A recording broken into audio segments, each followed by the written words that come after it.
Chers amis, bonjour. La période des 3 semaines de deuil approche. 17 Tammuz, 3 semaines après le 9 Av. Des questions multiples se posent.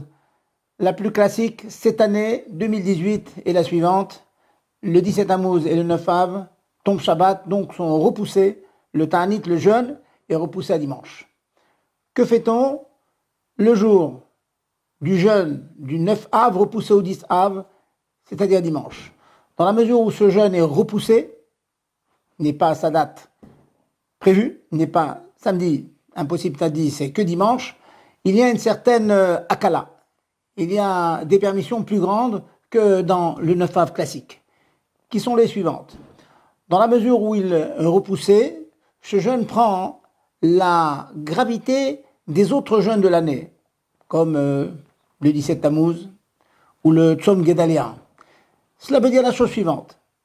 Contrairement aux années classiques, et pendant lesquelles une femme qui accouche, ou pendant lesquelles une femme qui allaite est tenue de jeûner, sauf dans des cas très, très, très spéciaux, tout à fait extraordinaires, eh bien, dans la mesure où le 9 avait repoussé, eh bien, la bonne nouvelle est que une femme qui est enceinte, après 3 mois de grossesse, ou une femme qui a déjà accouché, et jusqu'à 24 mois après l'accouchement, jusqu'à 24 mois, 2 ans de l'année du bébé, on peut lui permettre de manger. Il y a quand même une certaine ordre, une nadraga, que je vous cite. Si la femme accouchée est en pleine forme, elle est brillante, ça ne la dérange pas de jeûner, eh bien qu'elle jeûne, pourquoi pas. Si elle est plus faible, par contre, elle pourra rompre le jeûne à Chatzot, à la moitié de la journée. Si elle est encore plus fatiguée, elle sent une faiblesse particulière, eh bien elle fera 1 heure, 2 heures symboliques pour participer au jeûne de la communauté, mais elle pourra manger. Et dans la mesure où elles sont vraiment, vraiment très fatiguées, eh bien qu'elles mangent. Donc, en 2 mots, je résume, cette année, le 9 Av étant repoussé, une femme qui vient d'accoucher, et mieux que cela, pendant 24 mois, le cas échéant, si elle est fatiguée, ou une femme qui est enceinte, eh bien, elle pourra manger dans les conditions que je viens de citer. Donc, c'est extrêmement pratique, dans la mesure où nous vivons de grosses chaleurs. Le Ta'anit est très très difficile à supporter.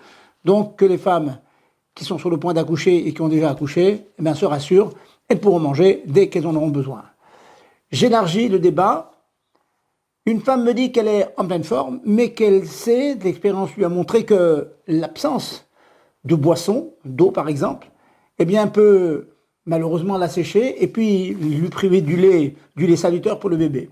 Mais dans la mesure où l'absence d'eau peut la priver du bon lait pour l'enfant, donc priver l'enfant du lait, eh bien c'est une bonne raison pour lui permettre de boire les quantités dont elle a besoin pour pouvoir nourrir le bébé.